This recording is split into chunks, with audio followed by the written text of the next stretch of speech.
중학교 3학년인 정우의 아버지는 유명한 화가입니다. 아버지는 인기도 많고 유명한 분이지만 정우는 늘 외롭다고 합니다. 정우의 엄마는 정우가 돌도 되지 않았을 때 아빠와 이혼을 하고 집을 나갔다고 하는데요. 엄마에게서 연락이 온 적은 없어 잘 모르겠지만 엄마는 유복한 친정 덕분에 외국에 나가서 유학을 하고 그곳에서 재혼도 했다는 얘기를 친척들에게 들은 적이 있다고 합니다. 정우에게도 초등학교 2학년 때 새로운 엄마가 생겼습니다. 정우는 새엄마가 생겨서 누구보다도 좋아했고 학교에 갈 때마다 나도 엄마가 있어서 다행이다 라고 생각했다고 하네요. 새엄마와 함께 5년 정도를 살았고 정우는 나름 행복했었습니다. 그런데 아빠는 새엄마에게도 잘해주진 않았다고 합니다.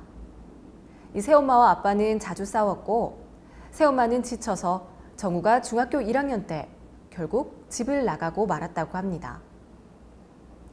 정우가 생각하는 아빠는 책에서나 나오는 무책임한 화가라고 합니다.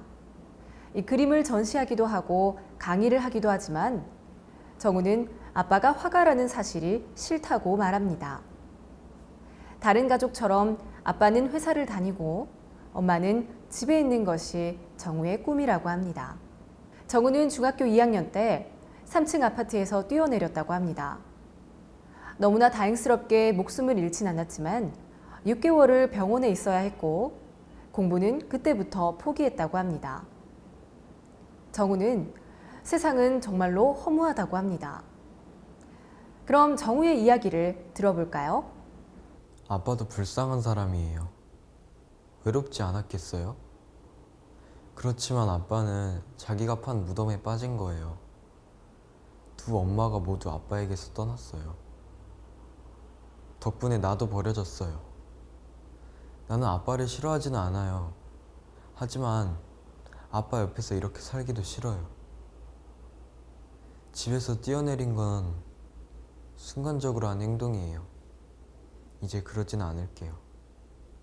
하지만 나는 외로워요. 늘 혼자고요. 이번엔 아버지의 이야기를 들어볼까요? 정우에게는 늘 미안합니다. 저는 정우가 이렇게까지 힘든지는 몰랐어요. 엄마의 자리가 큰 줄은 알았지만 일하는 할머니도 계시고 저라도 정우한테 관심을 가졌어야 하는데 반성이 됩니다. 아빠로서 정우가 당연히 너무 중요하죠. 제가 많이 부족해요. 그렇지만 저도 제 부인을 도저히 이해할 수가 없어요. 저는 정말 최선을 다해서 그 사람에게 했습니다. 나가서 딴짓을 한 적도 없고 열심히 돈을 벌어서 그 사람에게 다 주었어요.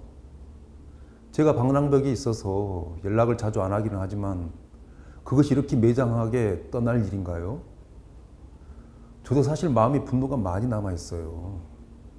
만약 선생님께서 소중한 대상을 상실하고 깊은 슬픔에 빠진 학생을 만났을 경우 어떻게 도와줄 수 있을까요?